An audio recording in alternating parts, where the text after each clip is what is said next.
तो चलिए प्रिय भक्तगण, आज हम आपको एक कथा का श्रवण करा रहे हूँ जो सुनने मात्र से आपके जीवन में सुख संपत्ति और धन की वर्षा होगी। तो चलिए कथा को प्रारंभ करते हैं। अगर आप यह कहानी सुन रहे हैं तो पूरा सुनिए। इस कथा को आधा अधूरा छोड़कर जाने की गलती मत करिएगा, क्योंकि इस पवित्र कथा को पूरा सुनने से मन चाहा फल की प्राप्ति होगी।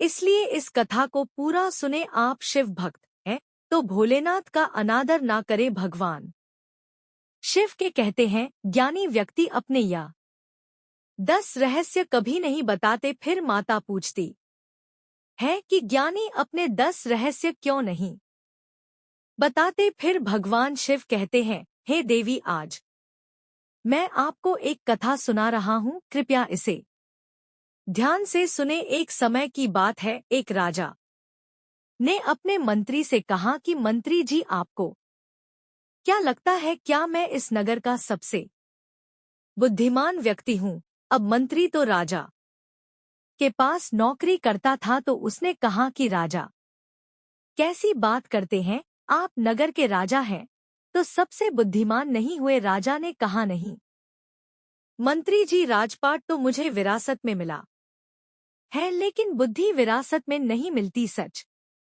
बात बताऊं मंत्री जी, क्या मैं बुद्धिमान हूं? तो मंत्री जी ने कहा, नहीं राजा साहब, आप इस नगर के सबसे बुद्धिमान व्यक्ति नहीं है। यह बात सुनकर राजा को थोड़ा सा गुस्सा आया, लेकिन राजा ने गुस्सा किया नहीं, क्योंकि राजा को पता था कि बुद्धिमान व्यक्ति कभी गुस्सा नहीं करता है। राजा ने अपने मंत्री से कहा कि मंत्री जी, तो फिर बताओ कि बुद्धिमान आदमी कैसा होता है? तो मंत्री ने कहा कि राजा साहब, मैं बुद्धिमान तो कोई हूँ नहीं। इस नगर में बहुत सारे बुद्धिमान लोग होंगे, लेकिन हमें उनको ढूंढना पड़ेगा। तो राजा ने कहा कि ठीक है, इसमें ढूंढने की क्या जरूरत है, हम यहाँ के राजा हैं। आप नगर में ढिंढोरा पिटवा दीजिए कि जो बुद्धिमान आदमी हो वह हमारे राज्य में आ जाए, उसको राजा साहब बुला रहे हैं। यह बात सुनने के बाद मंत्री जी कहते हैं कि राजा साहब, बुद्धिमान आदमी कभी भी अपने आप को बुद्धिमान नहीं कहता है, इसीलिए अगर हम ढिंढोरा पिटवा भी देंगे तो हमारा महल मूर्खों से भर जाएगा, क्योंकि मूर्ख आदमी ही अपने आप को बुद्धिमान कहवा लेगा और वह अपने आप को बुद्धिमान साबित करने के लिए यहाँ आकर अनाप शनाप बातें करेगा, जैसे दुआ कभी साथ नहीं छोड़ती और बद्दुआ का भी पीछा नहीं छोड़ती। दिखावे से तो केवल लोगों को खुश किया जा सकता है, भगवान तो केवल नियत देखते हैं।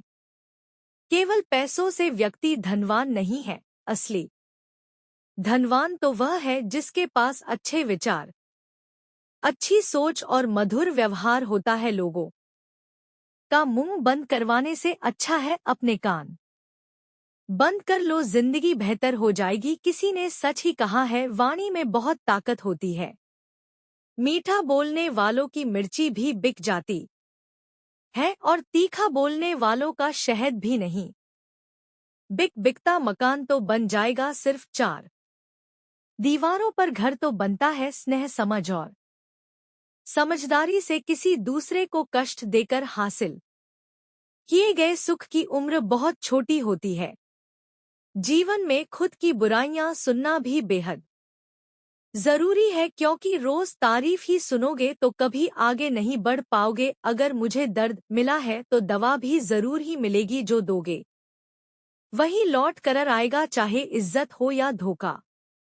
धैर्य रखना मत होना, क्योंकि जिसने तुम्हें लिखा है वह ब्रह्मांड का सबसे बड़ा लेखक है। प्रशंसा चाहे कितनी भी कर लो, लेकिन अपमान सोच समझ कर करें, क्योंकि अपमान वह उधार है जो अक्सर मिलने पर ब्याज सहित लौटता है। आप पीछे जाकर अपने अतीत को तो नहीं सुधार सकते, लेकिन आज काम करके अपने आने वाले भविष्य को जरूर सुधार सकते हैं। श्री कृष्ण कहते हैं, जो लोग आपसे जलते हैं उनसे घृणा मत कीजिए, क्योंकि यह वही लोग हैं जो स्वीकार कर चुके हैं कि आप उनसे बेहतर हैं। यह 5 चीजें अभी से छोड़ दो जिंदगी में।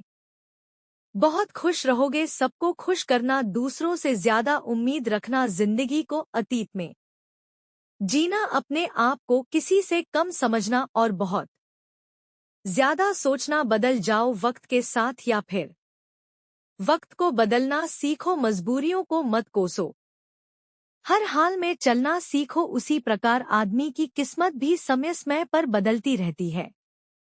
इसीलिए समय खराब है तो परेशान ना हो, बस सही समय का इंतजार करें, क्योंकि समय जरूर बदलेगा। याद रखना, अगर बुरे लोग सिर्फ समझाने से समझ जाते तो बांसुरी बजाने वाला कभी महाभारत नहीं होने देता। जितना इंतजार वह आपसे करवा रहा है, ना समय आने पर इतना देगा कि संभाल नहीं पाओगे। इसीलिए हमें कोई और रास्ता ढूंढना होगा। उसके बाद मंत्री जी रात भर सोचते हैं कि ऐसा कौन सा तरीका हो सकता है जिससे कि बुद्धिमान आदमी हमारे राजा के पास आ जाए। दूसरे दिन मंत्री जी राजा के पास जाते हैं और कहते हैं कि राजा साहब, आपके लिए मेरे पास एक बहुत अच्छी तरकीब है। यदि हम यह तरीका अपनाते हैं तो बहुत ही जल्दी बुद्धिमान आदमी हमारे पास आ जाएगा और हम उसे पकड़ लेंगे। राजा ने कहा कि ठीक है, बताओ कौन सा तरीका है। मंत्री जी ने कहा कि हम पूरे नगर में एक ढो पिटवा देते हैं कि जो कोई भी व्यक्ति हमारे राजा ने जो कभी ना सुनी हो ऐसी बात हमें आकर बताएगा तो हम उसको 1000 मोहरें देंगे। या सुनने के बाद राजा थोड़ा हैरान सा हुआ। राजा ने कहा, मंत्री जी आप क्या चाहते हैं कि हम कंगाल हो जाए? ऐसी तो बहुत सारी बातें हैं जो हमने सुनी नहीं है, और कोई व्यक्ति आकर हमें यह बातें बताएगा तो हमें 1000 मोहरें देनी होंगी। और भला वह व्यक्ति बुद्धिमान कैसे हो सकता है? मंत्री जी ने कहा कि कोई बात नहीं राजा साहब, इसका भी एक तरीका है। अगर हमें कोई भी नई बात बताएगा तो हम कह देंगे कि यह बात तो हमने पहले से सुन रखी है, और यदि हम ऐसा कह देंगे तो हमें 1000 मोहरें नहीं देने होंगे। लेकिन जो बुद्धिमान आदमी होगा वह हमसे कोई नई बात नहीं करेगा, बल्कि वह आदमी मोहरे पाने के लिए कुछ ऐसा तरीका अपनाए कि हमारे पास कोई और रास्ता ही नहीं बचेगा और हमें वह 1000 मोहरे देने ही पड़ेंगे। यदि कोई ऐसा आदमी हमारे सामने आएगा तो हम उसे पकड़ लेंगे, क्योंकि वही आदमी बुद्धिमान होगा। उस राजा ने पूरे राज्य में हिंडोरा पिटवा दिया तो बहुत सारे लोग आने लगे। एक व्यक्ति राजा कोड़ोट नई बातें बताते हैं।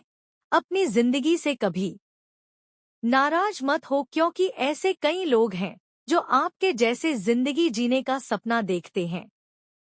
किसी भी असफल व्यक्ति से पूछोगे तो तुम सफल क्यों नहीं हो तो वह 2 कारण देगा। मेरी किस्मत ही खराब थी, मेरे पास समय ही नहीं था कोई भरोसा तो उसका धन्यवाद करना, क्योंकि यह वही लोग होते हैं जो हमें सिखाते हैं कि भरोसा सोच समझ कर ही करना चाहिए। अपने आप पर विश्वास करो, तुम्हारे अंदर कुछ ऐसा है जो हर बाधा से बढ़ा है। कभी कभी समय के परिवर्तन से मित्र भी शत्रु बन जाते हैं और शत्रु भी मित्र, क्योंकि स्वार्थ बहुत ही बद्धा बलवान है। चंदन का पेट देश पूरे संसार में अपनी सुगंध के लिए जाना जाता है, पर यही सन अक्सर भूल जाता है कि उस चंदन के वृक्ष पर संसार के सबसे जहरीले सांप होते हैं। इसलिए बाहर से अत्यंत मीठा बोलने वाला व्यक्ति अंदर ही अंदर शत्रु का भाव भी रख सकता है। इसीलिए सोच समझकर ही किसी पर विश्वास करें। जैसे किसी पाषाण के अगर सोना बनना हो तो उसे घिसना पचता है, तपना पट डे रेचता है, और आग में चलना भी पट डीडे चता है। उसी तरह एक सफल व्यक्ति बनने के लिए आपको अत्यंत से अत्यंत कठिन परिस्थितियों से गुजरना पड़ डटी इच्छता है। राजा साहब, यह नई बातें हैं, यह बात को सुनकर राजा यही कहता है कि भैया, बात तो मैंने सुनी हुई है, दूसरे राज्यों से भी लोग आने लगे हैं, क्योंकि 1000 मोहरे की लालच में बहुत सारे लोगों ने अलग अलग बातें बताई। कोई आदमी बहुत पुरानी बात बताता तो कोई व्यक्ति बहुत ही दूर की बातें सुनाना शुरू किया। अगर आपके जीवन से गलत व्यक्ति नहीं जाएगा तो सही व्यक्ति का आगमन नहीं होगा। कौन क्या कर रहा है, कितना कर रहा है, कैसे कर रहा है, इन सब से आप जितना दूर रहोगे उतना ही खुश रहोगे। वक्त जरूर आता है पर सही वक्त पर ही आता है, इसलिए सब्र बनाए रखें। जो लोग आपका मुकाबला नहीं कर सकते वे लोग आपसे नफरत करने लगते हैं। मूर्ख लोगों से कभी विवाद मत करें। मूर्ख लोगों से विवाद करने पर नुकसान आपका ही होगा। ऐसे लोगों के साथ बहस होने पर आपकी कीमत ही गिर जाएगी। इसीलिए जितना हो सके उतना मूर्ख लोगों से दूर ही रहो। गुरु से ज्ञान सीखो, पिता से संघर्ष सीखो और माँ से संस्कार। बाकी जो बच्चा है वह दुनिया सिखा ही देगी। जहाँ जिसका दाना रहता है समय उसको अपने पास बुलाता है। कोई किसी के हक का नहीं खाता। केवल 2 चीजों से संसार सारे रिश्ते खो देता है, एक गलत फहमी और दूसरा इंसान का अभिमान। भीड़ हमेशा उस रास्ते पर चलती है जो रास्ता आसा लगता है, लेकिन इसका मतलब यह नहीं कि भदा हमेशा सही रास्ते पर चलती है। अपने रास्ते खुद चुनिए, क्योंकि आपको आपसे बेहतर और कोई नहीं जानता। मन से ज्यादा ऊंचा जगह कोई नहीं, क्योंकि वहां जो कुछ भी बोया जाएगा बरहता जरूर है, चाहे वे विचार हो, नफरत हो या फिर प्यार। इतिहास गवाह है, जिसकी बराबरी नहीं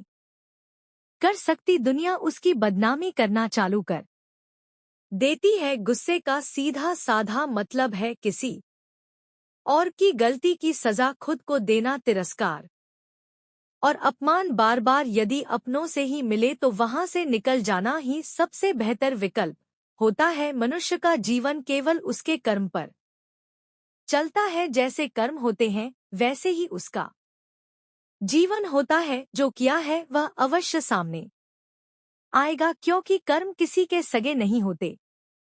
जिंदगी बहुत हसीन है, कभी हंसाती है तो कभी रुलाती है, लेकिन जो जिंदगी की भीड़ में खुश रहता है जिंदगी उसी के आगे सर झुका है। खोकर पाने का मजा ही कुछ और, रो रो कर हंसने का मजा ही कुछ और है। हारना तो जिंदगी का हिस्सा होता है, लेकिन हारने के बाद जीतने का मजा ही कुछ और है। अच्छा बनने के लिए किसी की नकल करने की जरूरत नहीं, खुद इतना अच्छा बनो कि लोग आपकी नकल करने लगे। जिंदगी एक बार मिलती है, गलत है, बल्कि मौत सिर्फ एक बार मिलती है। जिंदगी तो हर रोज मिलती है, लेकिन हर बात को सुनकर राजा यही कहता कि यह बात तो मैंने पिछले साल ही सुनी है, कि यह बात तो मैंने अपने पिताजी से सुनी है।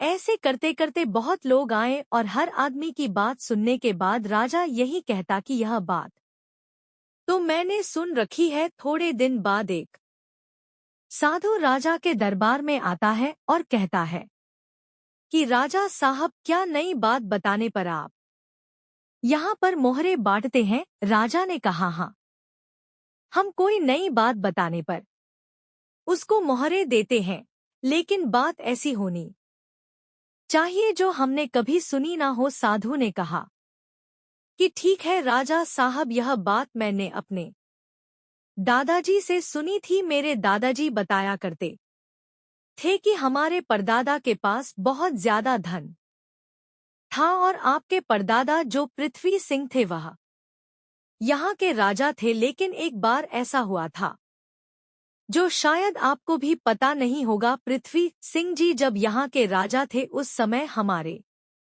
नगर में एक अकाल पड़ा था, जिसके अंदर लोगों को बहुत ज्यादा नुकसान हुआ और राजपाट में धन की कमी हो गई थी और मेरे परदादा के पास बहुत ज्यादा धन था और आपके परदादा ने मेरे परदादा से 2000 सोने की मोहरें उधार ली थी। मेरे परदादा जी हमेशा कहा करते थे कि यदि पृथ्वी सिंह जी मेरे पिताजी को 2000 मोहरें लौटा देते तो हम कभी गरीब नहीं रहते। अब देखना राजा साहब, मेरे परदादा जी ने आपके दादाजी की मदद की, इसीलिए हमारे परदादा गरीब हो गए। फिर हमारे दादाजी भी गरीब रहे, हमारे पिताजी भी गरीब रहे और मेरा भी एक गरीब परिवार में जन्म हुआ और इसीलिए मैं साधु बन गया। मुझे पता था कि यदि मैं आपके पास आऊंगा तो आप वो मोहरें वापस तो नहीं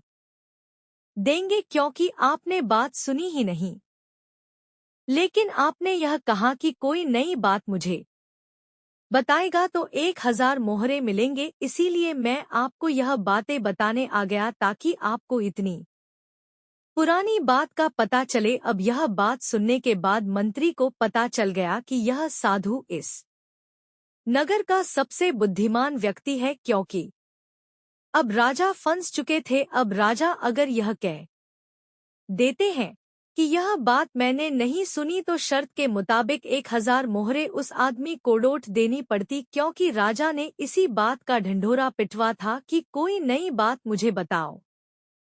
और यदि राजा यह कह दे कि यह बात तो मैंने पहले से सुन रखी है तो फिर तो 2000 मोहरें उसे वापस लौटा पड़ेंगी। अब राजा भी समझ चुका था और मन ही मन हंस भी रहा था कि बुद्धिमान आदमी ने किस तरह हमें फंसाया है।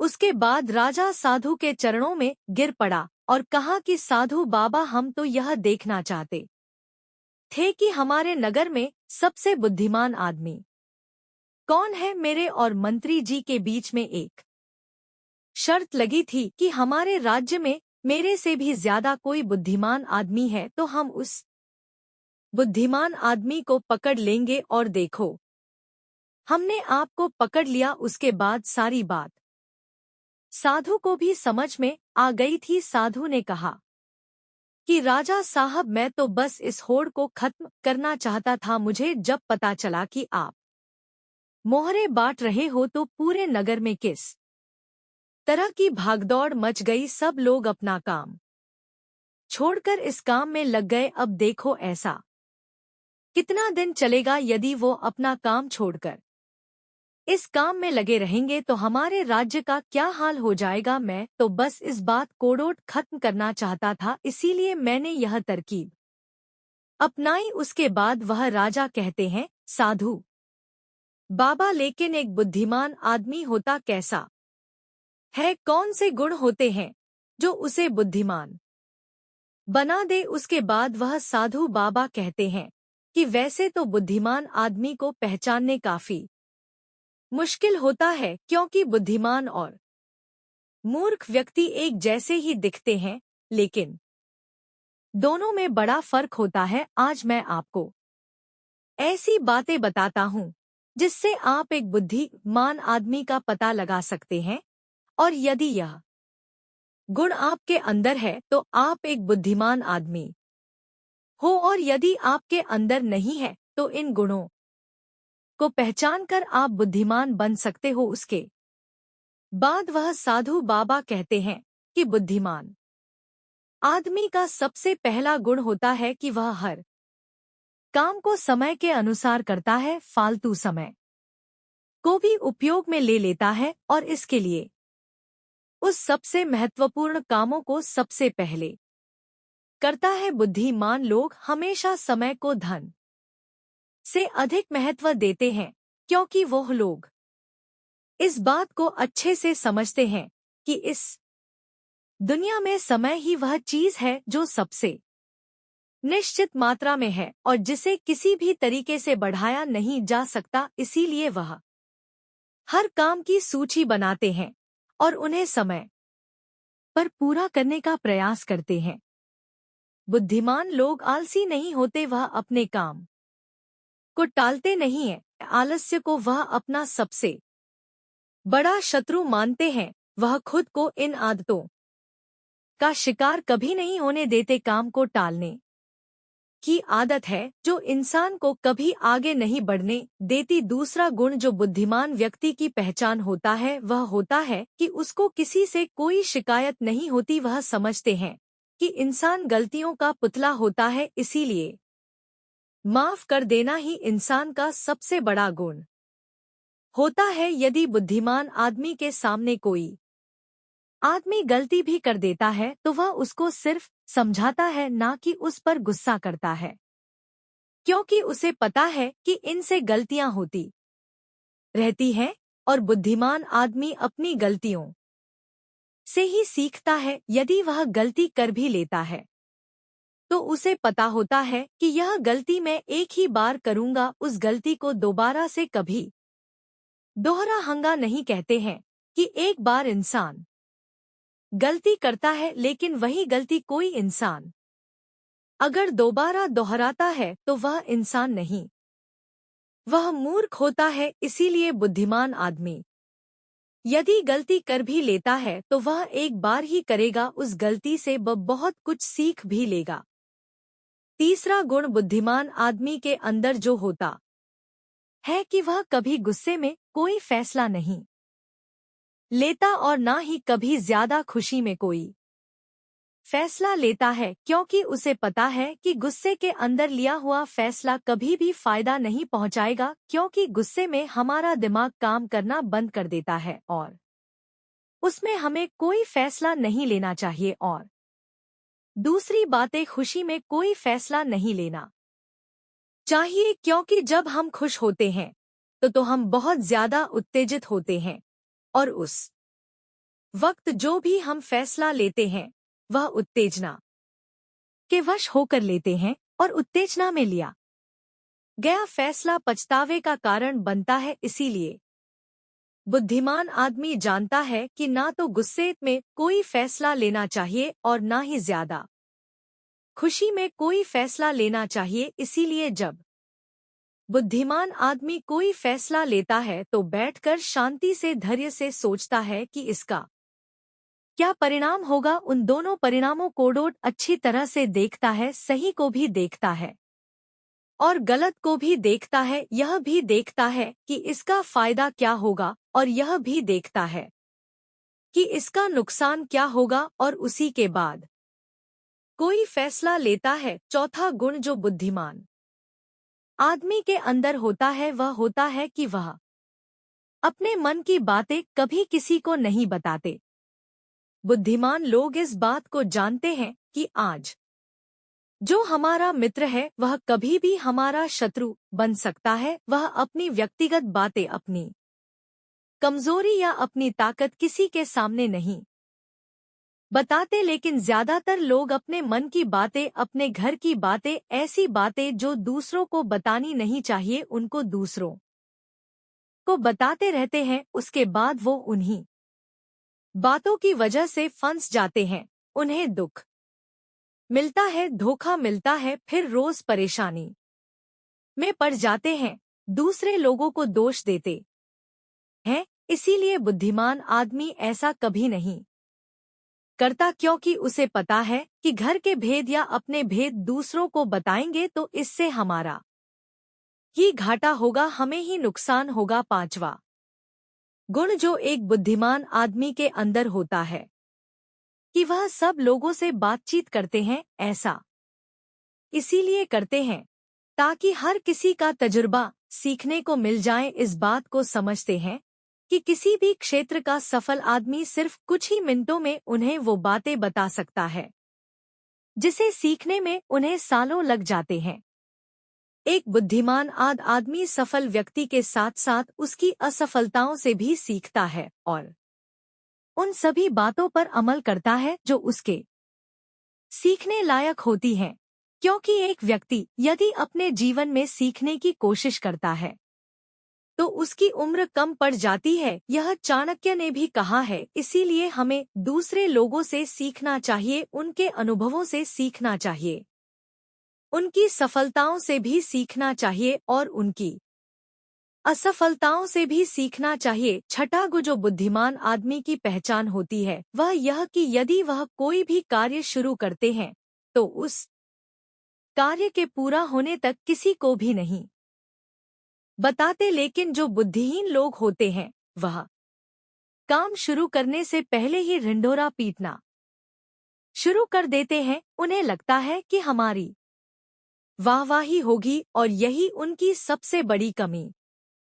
होती है, क्योंकि यदि हम किसी काम की शुरुआत करते हैं और पहले उसका ढिंढोरा पीट देते हैं तो बाद में उस काम के नाकामयाब होने पर हमारी बेइज्जती होती है। लोगों की नज़रों में हम असफल आदमी की श्रेणी में आ जाते हैं, और यदि हम अपने काम को शुरू करते वक्त किसी को उसके बारे में बताते नहीं है तो काम पूरा होने पर लोगों को खुद ही पता चल जाएगा और वही लोग बोलेंगे कि यह आदमी कितना शांत है, अंदर से कितना अहंकार सुन है कि इतनी बड़ी कामयाबी हासिल करने के बाद भी इसने कभी किसी को कुछ नहीं बताया। और यही लोगों की सोच समाज में आपको प्रतिष्ठावान बनाती है। 7वां गुण जो बुद्धिमान आदमी की पहचान होती है वह होती है कि बुद्धिमान आदमी कभी भी अपने आप को डोट बुद्धिमान नहीं समझता, वह हमेशा शिष्य बनकर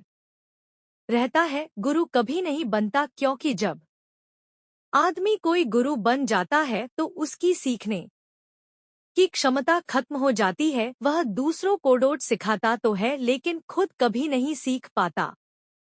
लेकिन एक बुद्धिमान आदमी कभी भी अपने आप को सीखने से रोक नहीं सकता, वो जीवन पर्यंत कुछ ना कुछ सीखता रहता है, क्योंकि दुनिया में कुछ भी सीखना हो तो हम छोटे बनकर सीख सकते हैं, बड़ा बनकर अहंकार से भरकर अपने आप को बुद्धिमान समझकर कोई चीज सीखी नहीं जा सकती है। इसके बाद वह साधु महात्मा कहते हैं कि इसीलिए राजा साहब आपने इतना अच्छा तरीका निकाला एक बुद्धिमान आदमी को पकड़ने के लिए। यदि आप सीधे ही लोगों को यह बता दें कि कोई बुद्धिमान हो और हमारे राज्य में आ जाओ तो बहुत सारे मूर्ख लोग आ जाते, क्योंकि बुद्धिमान आदमी नहीं आता, क्योंकि वह अपने को बुद्धिमान मानता ही नहीं है। और यह बुद्धिमान आदमी का सबसे बड़ा गुण होता है। 8वां गुण जो एक बुद्धिमान आदमी में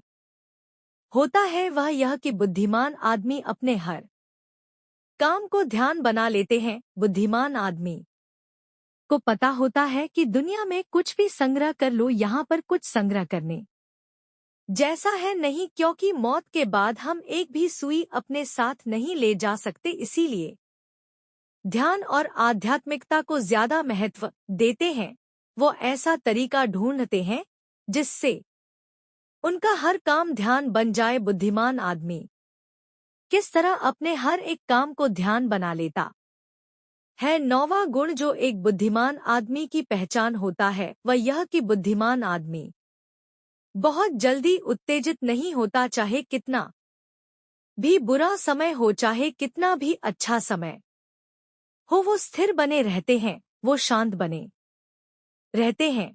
और यही उनकी बुद्धिमानी की सबसे बड़ी पहचान होती है। आम आदमी थोड़ी सी खुशी मिलने पर बहुत ज्यादा उत्तेजित हो जाता है, या फिर थोड़ा सा दुख मिलने पर बहुत ज्यादा दुखी हो जाता है। 10वां गुण जो एक बुद्धिमान आदमी की पहचान होता है वह यह कि बुद्धिमान आदमी जानता है कि समय हमेशा बदलता रहता है। यही समय की आदत है, यही समय की फितरत है। समय कभी भी बदल सकता है, अच्छा समय बुरा हो सकता है और बुरा समय अच्छा हो सकता है। इसीलिए उन दोनों पहलुओं को सोच के चलता है और दोनों पहलुओं से बाहर आकर उन पहलुओं को देख पाता है। और याद रखना, अच्छे वक्त को देखने के लिए बुरे वक्त को भी झेलना पड़ीडी आता है। सेवा सबकी करो लेकिन आशा किसी से मत रखो, क्योंकि सेवा का असली मूल्य भगवान ही देता है। हमेशा अपनी नजर उस